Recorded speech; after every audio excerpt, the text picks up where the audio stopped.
Hey there you guys, welcome back. Today is an early morning for me. I didn't have a video to upload, and, well, I do, but I have to edit it. But I thought this is the perfect opportunity for me to show you the Millennium Magic Witchcraft. It's in full bloom. Do you see that? This is so exciting. I thought I'd forego the video that I was going to edit and show you this. And I don't generally do videos the same day, but you guys are worth it, and so is this flower. So yeah, I just as you can see, the plant itself is starting to really go dormant fast. This does happen very, very quickly, it seems. So you could just remove these leaves that try to fall off. It'll look a lot nicer if you remove them. Let me just go ahead and remove some of these here. So before we look at the flowers too much, I wanted to show you the little bloom spikes. Do you remember? Is it going to focus? Probably not. Never wants to focus. Right here we have the bloom spike, one of them. Remember, that was just a little nubbin? It was just a cute little nubbin. And then right here by where my finger is the other one. It's growing more upright because it's being staked up by the plant. That's wonderful. I don't see any more little nubbins. Looks like each one of them is going to have one bloom spike. So this one over here had two bloom spikes, as you can see. Duh, Bill. And then this one has one, and then this one here has one. So I have pretty well cut off watering this plant. However, I do give it a little bit of a drink here and there. I just don't want the pseudobulbs to shrivel up completely while it's still sort of growing. I don't like it when the pseudobulbs really shrivel. And even still, it's good care practice that if you see them shrivel too much, to give them a little bit of a drink. Not too much, because you could rot them, because they're not actively growing. My goodness, I'm speaking in segments. How weird is that? It must be because it's 6:30 a.m., and what am I doing down here?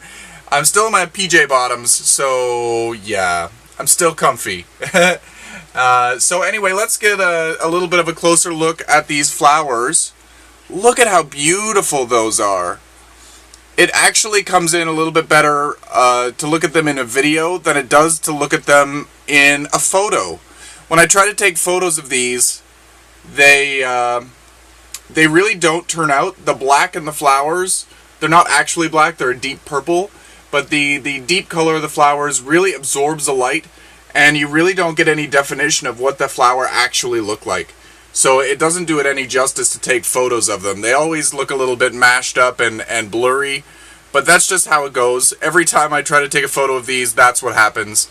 Occasionally I'll get one that looks pretty nice, but all in all, they don't look so great on a photograph. My goodness, I've got something in my throat. So anyway, I wanted to share this with you.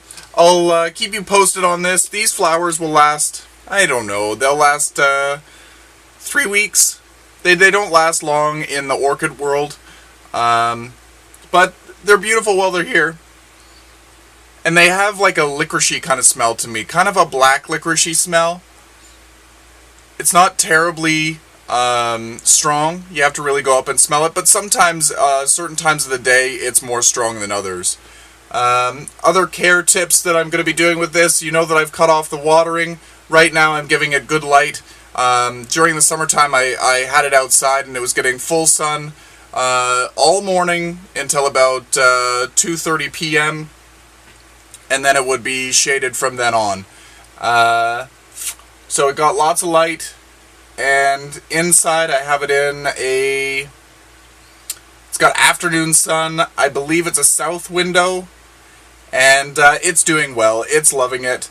And as you can see, it's going dormant now, so we're going to reduce the watering to nothing eventually, and once all the leaves fall off, the flowers still could be in production, so don't put it into dormancy when the flowers are still, by dormancy I mean, don't put it away in a secluded spot. Well, the flowers are out, enjoy them, obviously, I'm sure you would. But after the flowers are done, you can kind of just put them on a shelf. Light isn't as necessary. You don't have to give it a bright location, which is beautiful for these plants. So just somewhere that gets a little bit of light. And then in the springtime, we'll see the growth start. and that's when you need to really start watching them again. When the roots develop to about, I don't know, 3 or 4 inches long, that's when you want to start really watering them again. Up until that point, you want to be very careful with the watering because you could cause some rot, and that's not something you want to have happen. But these have really substantial growth rates, so when they do start growing, you want to start watering them and fertilizing them on a regular basis again, where over winter you're not going to really be doing anything. So if you like to neglect your plants in the house over winter, maybe a Ctsm variety of orchid might be perfect for you. They're not pretty in the winter, but they certainly don't require much care. Anyway, I've been rambling for too long. Happy growing, everyone. If you haven't joined the Plants and Things What's Growing page on Facebook, please join it. There's lots of people posting photos of their Monn, Millennium, Magic, Witchcraft. So, yeah, as well as many other things. So, anyway, also the Plants and Things regular Facebook page, the home page. But anyway, happy growing, everyone. That's what I want to see. I want to see that it has the dry down between, and then they get moistened, and they'll be happy. I thought that I would see growth. I think it's been a few weeks. I thought that I would see root development, but I don't see any yet, and I will let you